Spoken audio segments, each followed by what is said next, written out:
If you look at how many Nigerians today are talking about restructuring, you know, it seems like a life or death matter, or as we used to say when we were kids, a life and death matter. But when you look at the emotions that are expressed, and you can detach yourself and watch it, you'll probably see that there's no better presentation on Broadway or in Nollywood, or perhaps the West End in London, that Nigerians discussing this matter. Indeed, part of the challenge I have with people who want to fracture Nigeria is that my dream is that if a Nigeria performed up to speed as it should perform, what would happen is that one day the people of Benin Republic will vote to become part of the Nigerian Federation. And then another day, the people of Togo will vote to become part of the Nigerian Federation. And we will have people forget that, and he mentioned the 13 colonies that started up the federation that is the United States of America, and how they went from confederation to federation. A good part of the impunity that goes in the system that prevents the principles from making things happen as they should happen comes from a perception that you can essentially profit from using power to get a greater share of the resources to yourself. And this has not been proven in any way. And we can take a number of examples. State creation. People say that if we create more states, we will bring government closer to the people. Makes sense, it's logical, but what have we done? What we have just created is an opportunity for elite to create ways of abusing the resources of the state for themselves as politicians. More state governors, more motorcades, and so on and so forth. Western region ran from Lagos here all the way through to Asaba in the 60s. 12 ministers or so ran all of these places. Today, we have what? 8, 9 states from Lagos to Asaba. Many governors, many commissioners. In fact, some, all they do is just appoint anybody they see on the streets. Local governments are completely ineffective in the country. My idea of local government, and that's why when people say local government, my preferred place in government is in local government administration. What we need to talk more about is that we need trim governments that are delivering, that are accountable, and not just parastatals that are created, and most people don't even know they exist, but we are being drained of resources. I don't know, but I'm sure that if you go into the budget, you'll probably find some allocation for DFRI somewhere, or some agencies that died. We don't have sunset laws in Nigeria.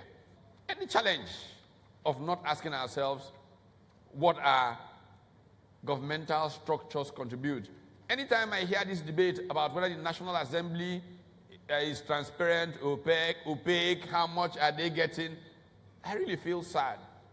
I feel sad because a politician who does not know that the ultimate responsibility is accounting to people. I mean, look at what price the U.S. Health Secretary is going through about use of public resources. But how many of you last saw a governor on a flight going anywhere? Everybody's flying around in private jets. We have National Assembly. We're not quite sure whether it's small or big, but we're not sure how much of our resources go. Now, politicians should be the ones that do the most to hold others accountable.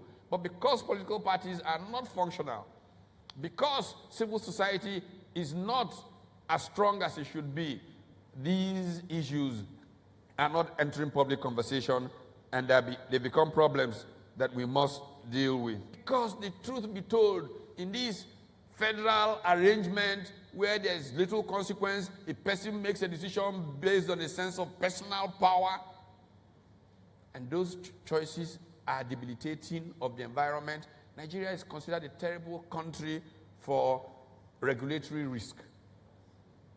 Anybody who has power acts in a way, as a regulator, for example, that can do more damage to this economy than the worst enemy of the country can do, but is acting in a particular kind of interest, in my view, of our country is an understanding that restructuring is part of a continuous conversation in a federal arrangement.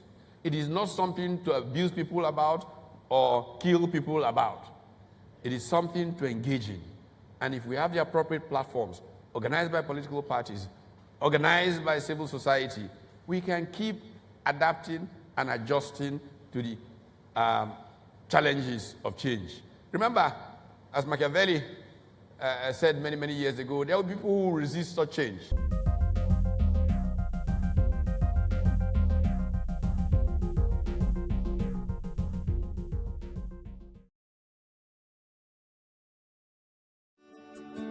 Welcome to Forstview Luxury Hotel. At Forstview Luxury Hotel, we offer excellent service. Our rooms have all the necessary facilities to make your stay comfortable and memorable. You will also have access to internet service, breakfast, 24-hour power supply, full air condition, free international calls, free tire pumping service, and free car battery charge. So what are you waiting for? Quickly visit Forstview Luxury Hotel. We are located at number 1 Adeola Mishile off Raji Rasaki Road, First Estate, Amuwo, Odofin Festac, Lagos. For more information or reservation, please call us on 08075787135 or 08099900601. You can also take advantage of our online ongoing promo at www.forceviewhotel.com to make your reservation and payment for your favorite room, which attracts a discount rate. Please note, rooms are reserved based on first come, first serve. Forstview Luxury Hotel. Experience the home of comfort. They come.